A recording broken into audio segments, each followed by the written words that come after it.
Every student is capable. I know there's students that have difficult situations, come from a different background, but they're able to do things. We're just not finding the way to reach them.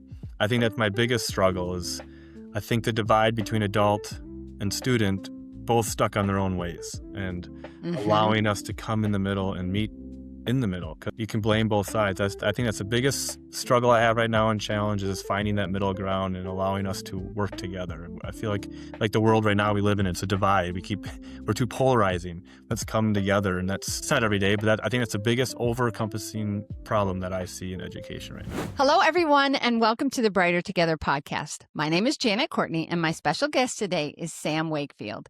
Sam is the executive director at AFSA Charter School in Vadnais Heights, Minnesota, which I just learned is outside of St. Paul. So, Sam, welcome to the podcast. Hello, thanks for having me. I'm excited to have some time with you. Awesome. So tell me a little bit, Sam, about AFSA, why this charter school, and how you got into this role as executive director. Well, I'm going to be honest. I never thought I would be a director. I always looked at that job as not my thing.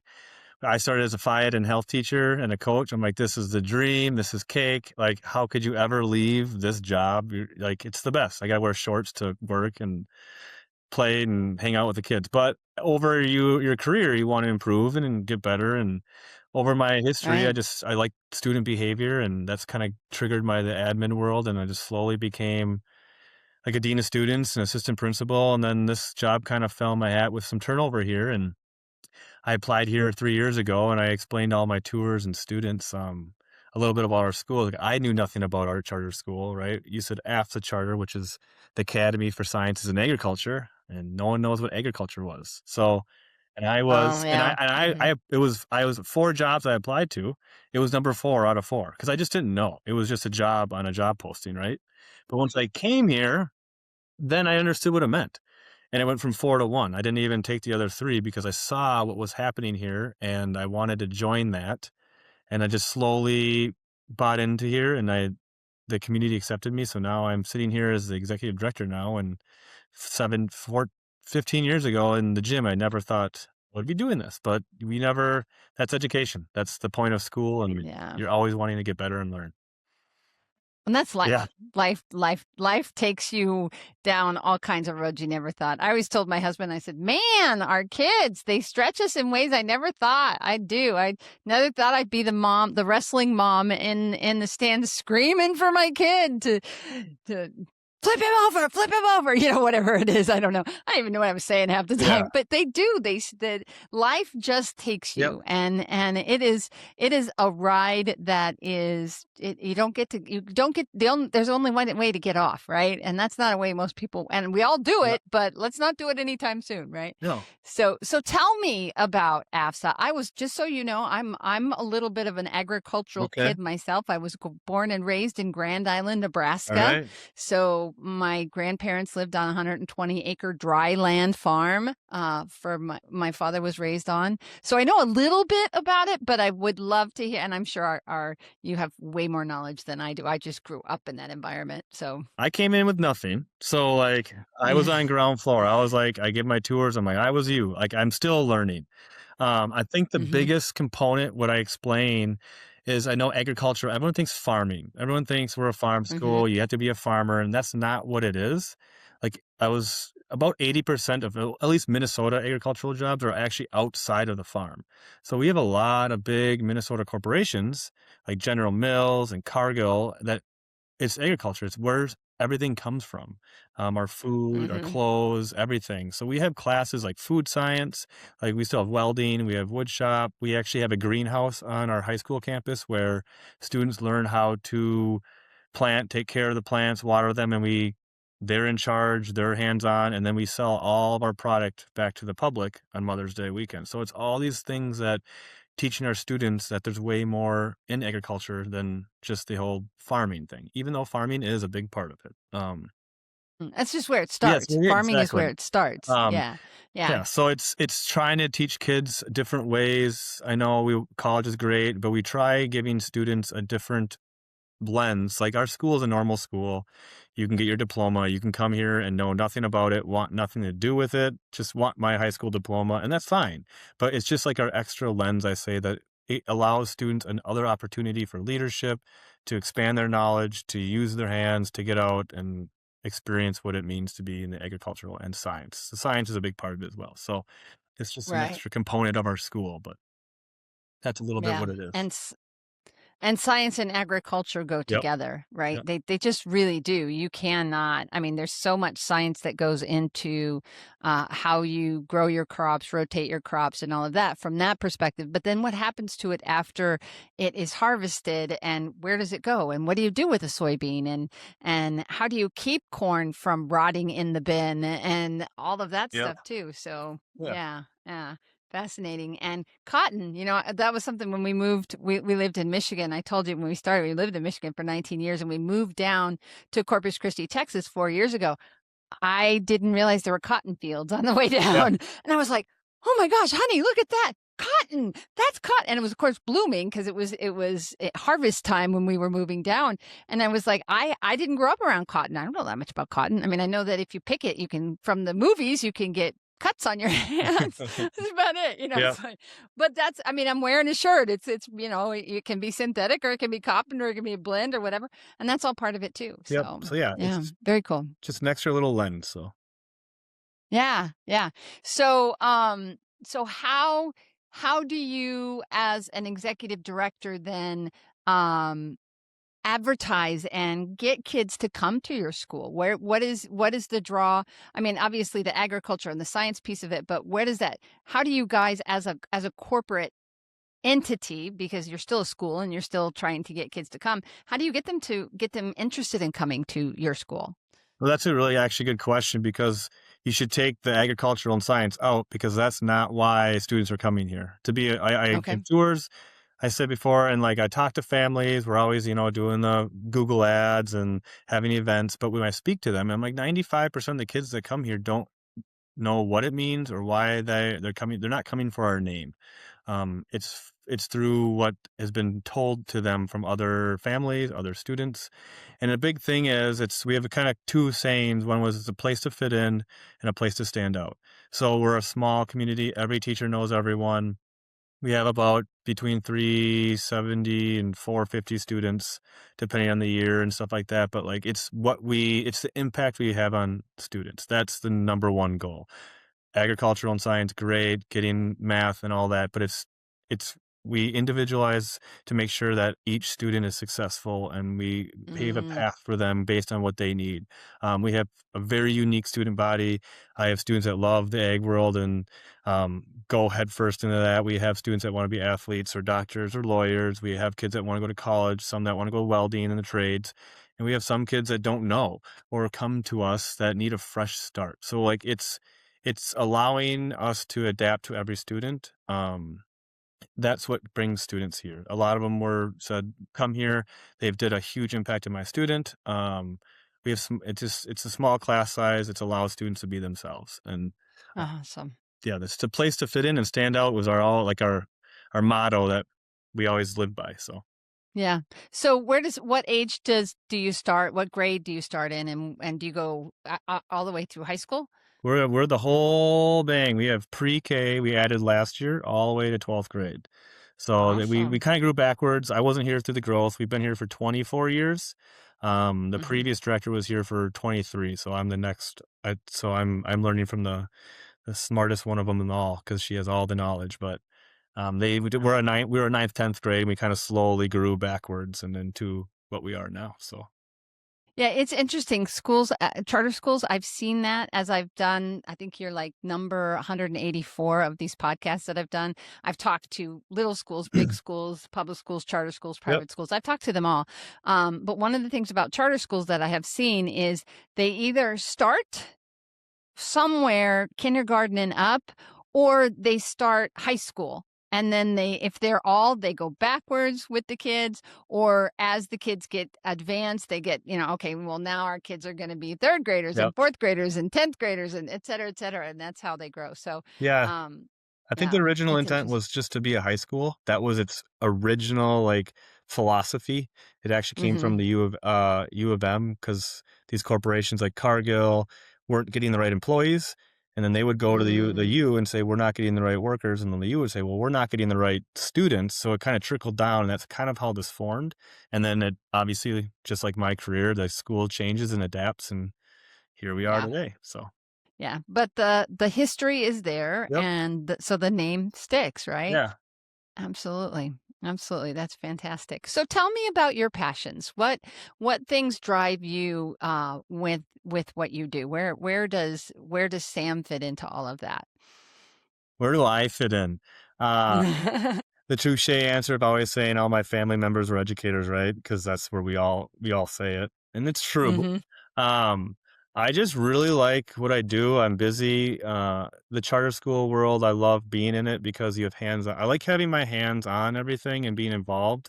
It's a blessing and a curse, but I really truly do like making differences in student lives. That's what it comes down to. And I learned that through my education, and I learned that through my experience in teaching. Like, I just truly I want to be there for them to make the next step, so they don't look back and say, I wish I would have done this. I wish I would have done it differently. I regret doing this. So I really want students to leave high school, not just the academic part of it, but like to like grow as a person and make an impact when they leave the school. And I think that's why I do what I do. I love working with students. It's hard for me to stay in my office. That's the toughest Mm, this job. I have to, otherwise I have late nights of emailing. Like, we had a cool event yesterday, but I come back to my computer. I'm like, oh gosh, what do I got to do now? But I like being out there. So, yeah. and I just Yeah. making a difference. And they make a difference in my life too. That's why I'm probably where I'm at now, is because some student along the way directed me towards where I'm going to go. So it's Yeah. fulfilling. It really is. Yeah.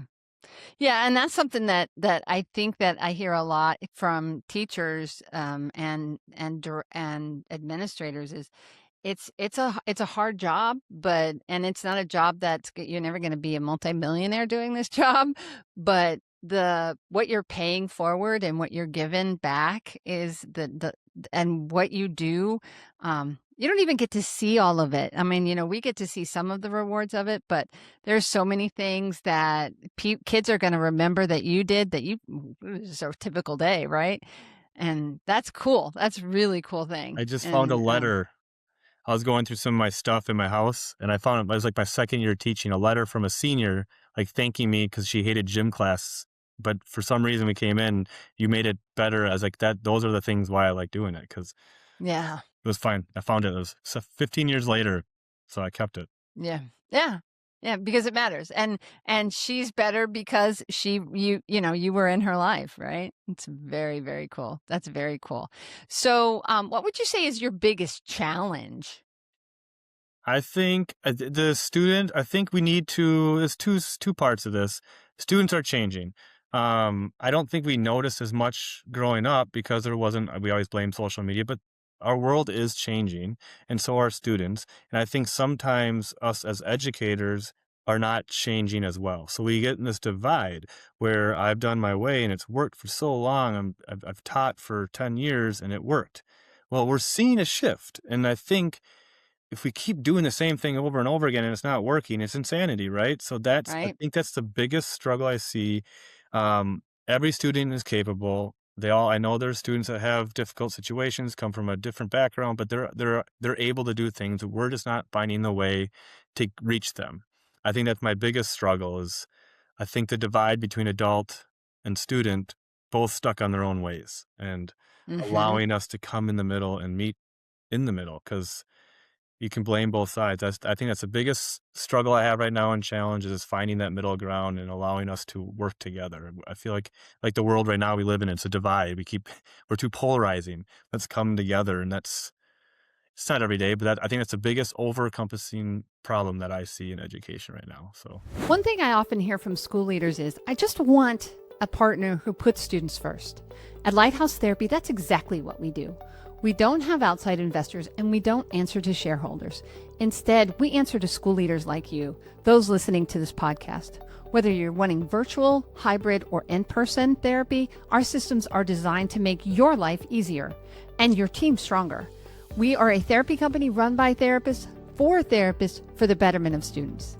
Visit lighthouse-therapy.com/brighter together to learn how we can help you support your students this year. Yeah. And it's not a new problem. It's just I just think as technology and AI especially has become so mainstream in our world. Um, and you look at my generation because I'm a Gen Xer. I'm 58 years old. I'm older than you. I could probably be your mother, but um, but it's like we were the generation that grew up drinking out of the water hose and get out of the house and be gone until 6 o'clock, and then we'll call you and then you can come and eat, and you darn well better be there on time. And our parents didn't worry about us. But I mean, we didn't grow up with helicopter parents, and there's been this shift and it's not necessarily a bad shift, but we didn't have computers. We didn't AI. What the heck? 30 years ago, I graduated in 1985. So that's 40, oh, I'm old, 41 years ago now. So, it's like what we had, I mean, not even cell phones, not even, any of that stuff. And yet, we were fine. We graduated. We survived. We survived without seatbelts, believe it or not. Car seats? What's a car seat, right? But it's like when you go back and you really look at it and you see some of those memes on social media, it's really kind of funny. The things that like it wasn't anything you ever thought. Lawn darts were fun, man. They were fun.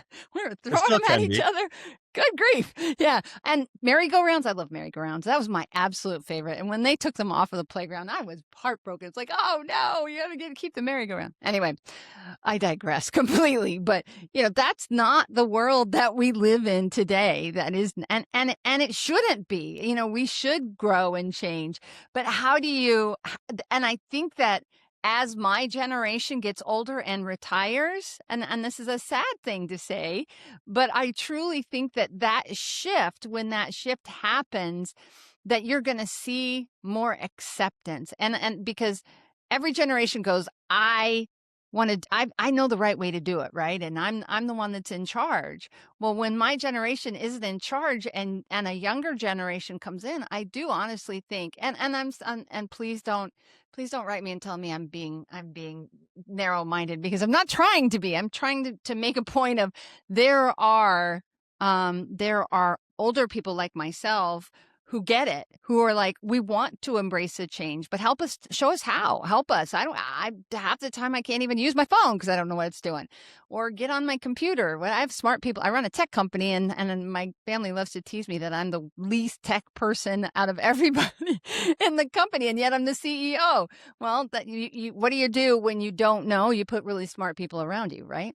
Yeah, it's the open-mindedness. It's okay to be wrong. It's okay to adjust and to learn something new. And that when I went through my schooling, when I learned I wanted to be an administrator, I went through and got your master's and your specialties, and their big thing was your mission statement, right? And I always thought that was goofy, but it's so there's some around it and knowing your mission. And I always thought the best leaders create leaders around them, because once you get Mm-hmm. soloed and you think you can do it all yourself, and I've failed miserably, fell on my face because I thought I got this. I don't want to burden anyone. I will do it, and then I fail, and I learn trust the people around you, and it's okay to be vulnerable, and you don't know everything. So just work Mm-hmm. together. If we could all do Yeah. that, we would have no issues, but that's not. Wow, yeah, right? If people would just communicate with each Yeah. other and listen, yeah, I told and try something new. my dean of students, like, "Why won't they just listen to me, or can't the parents agree with me?" I'm like, "If all the parents agreed with you and the students listened to you, you would be out of a job. So Yeah, let's not go down that true. road." So, Yeah, yeah. And that's something I think when you are in a smaller school like you are, how do you work with parents? What is your philosophy when it comes to working with parents? uh, it's you always gotta communicate with them. It gets a little more difficult because they know, like, everyone, right? And they know all the teachers, and there's personalities, and I think the biggest thing is understanding and listening, like you said, in your line of work. Listening is key. I will I want to listen to my parents. I want to listen to my community, and hear what they have to say, and then work together to a common goal. So I think it's hard to do. Even if Mhm. it's, you know, you're in the right, or you know you did this correctly, you still have to take time to listen because it's their child, right? They're Yeah, taking care of that person and they make the decisions. We are just here to help guide them. They're driving. We're the lines in the road and they're the car. So, right. don't yell at the driver.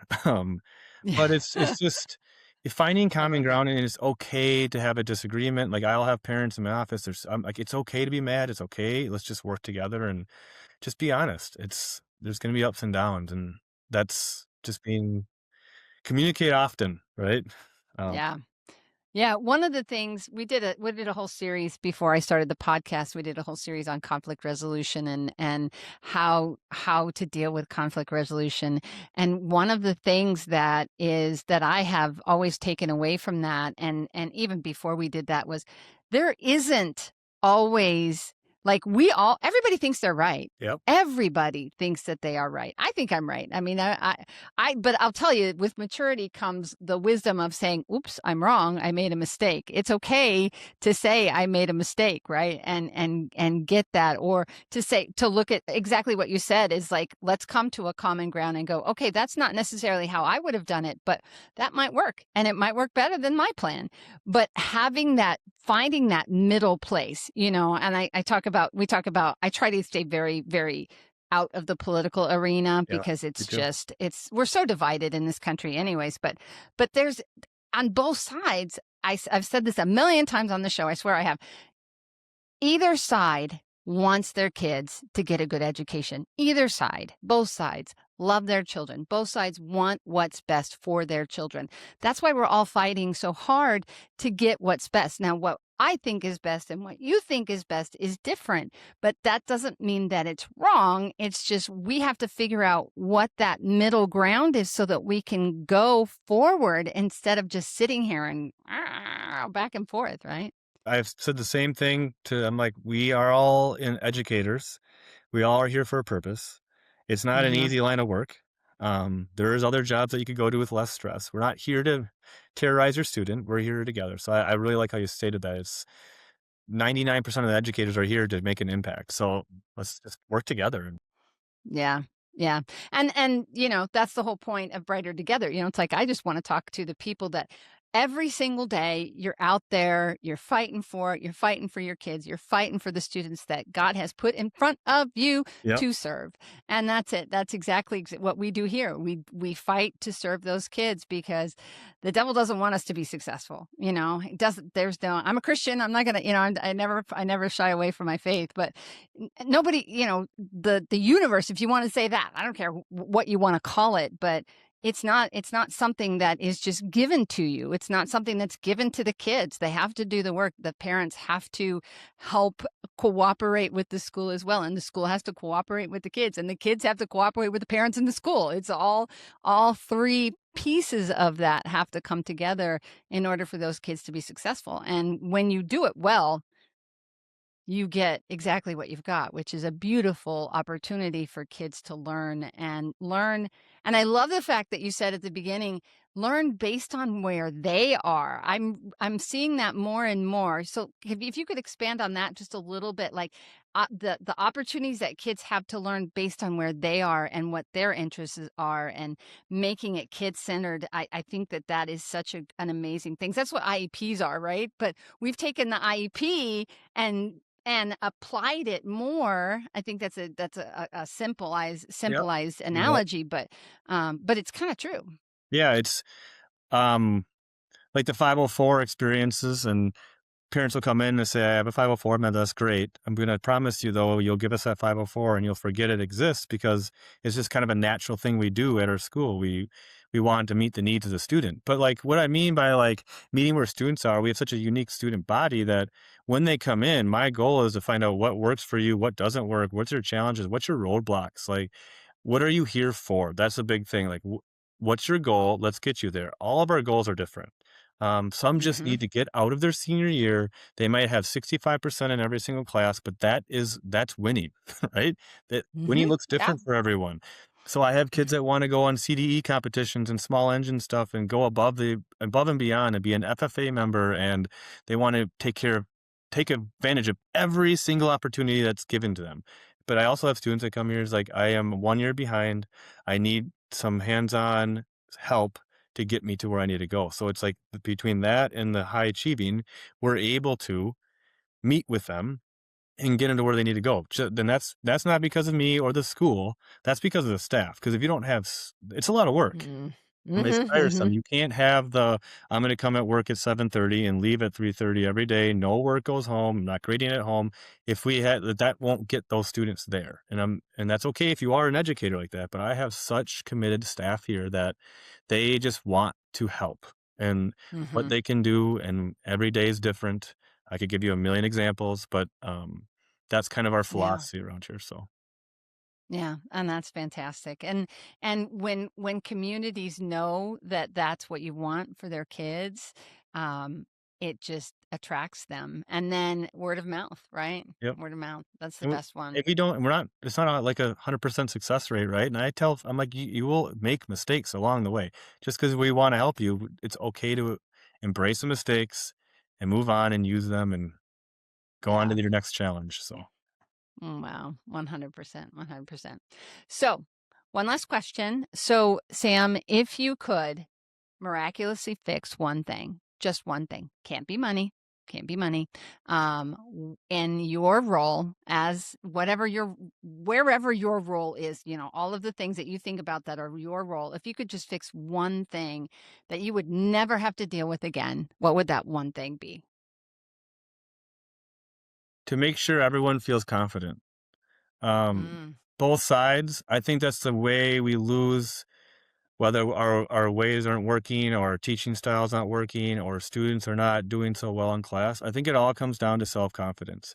Um, they think they're not good enough, they're not teaching good enough, or they're scared to try something new. I think it all comes down to our internal self. So if I'm not confident in myself, I probably won't lead very well. If a student's not confident to go to school, well, I can tell you they might be the ones that are hiding in the bathrooms, right? So I think it would be life changing, world changing if we could just bring the confidence up and understand to be confident in yourself.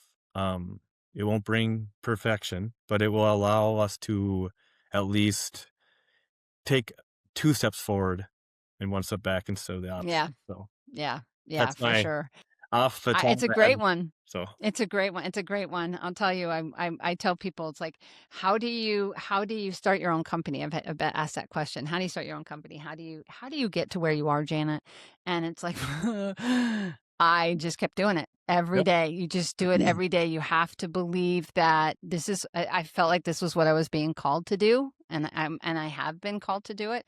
And I just every single day. Was it easy? Did I feel like every day that it's funny when you put CEO behind your name, when you put CEO, whether you're qualified, in quotes, qualified to be a CEO or not, I feel like I'm a CEO now. I really do. I feel like I have 8 years. I've gotten to the place where it's like, yeah, I get the financials. I get that. I don't always get them right, but I don't get anything always right. Nobody does.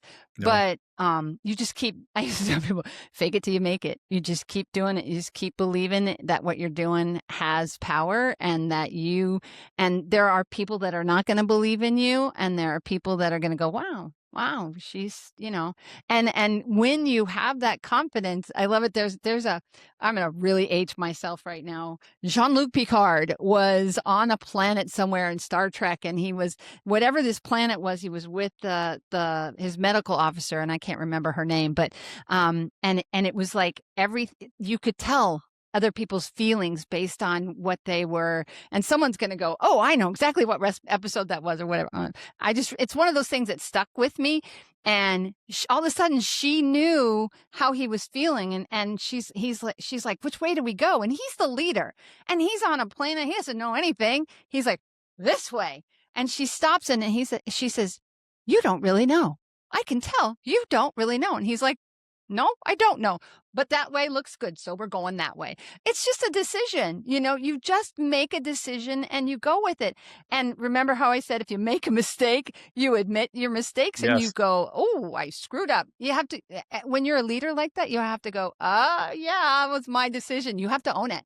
You have to never own your hide them. Never mistakes, hide your right? mistakes. It's no. Yeah, you So, can't do it. You hide no, them. You hide your mistake, and it's all it's gonna do is grow and blow. It's gonna blow up in your face. So you might as well, just go, "Yep, that was me. I screwed that up. That was me. I take it." And I'll tell you another thing too, and I feel like I'm on a soapbox here, but, that's fine. the other thing that you always do with your staff, and I'm sure you do this, is you give them the opportunity to say, "Yep, I made a mistake," but you don't berate them for it. You love them through it, and you go, okay, we made a mistake. You made a mistake. We'll fix it and we'll move on. I agree. I 100% Yeah. agree. Yeah. Well, Sam, I feel like I'm preaching to the choir, You and I are. don't mean to. No, it's all resonates with me. That whole, like, my biggest, probably what's helped me, it's weird in my leadership. My wife and I bought a small business. Now we sold it, but 6 years ago, a little sandwich shop in our downtown Hudson, and we didn't know it was Hmm. failing really. Um, so we had like 4 years of getting a failing business back up financially, and it was the biggest. Like, I'm just gonna go with it and learn as I go, and that was really what helped my confidence of just because you kept failing, but if you keep doing it, then finally Hmm. 6 years we saw a little bit of profit, but then I was moving on with my job, so we had to sell it. But like that, those things I could have easily quit and just said, I'm done. Hmm. I'm not. This is Yeah. over my head. This is way too many Hmm. hours. But if that's what it is, you just do it again. Yeah. Wake up and Just repeat. keep doing it. So, Yeah, just keep doing it. Yeah, and that's why you're an executive director. It's obvious that that is exactly why you are where you are because the kids are going to win because of you. So Sam, it's been a blessing to have you on the show. Thank you so much for being on Brighter Together. Where do people go if they want to learn a little bit more about AFSA and about you? we have our website's afsahighschool.com. That you can find a lot of our information there. But if you look up AFSA Charter School, Instagram, Facebook, we're all on the social media side of things. But if you ever want to learn more, you can always contact me.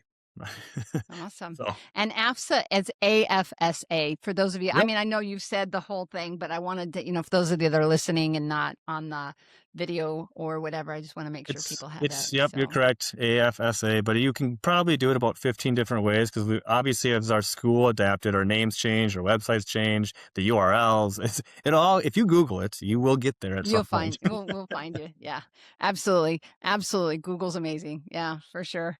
And it's become a verb, a noun that's become a verb. We Google everything. It's a thing. Yeah, you can take any noun and make it a verb. It's kind of fun.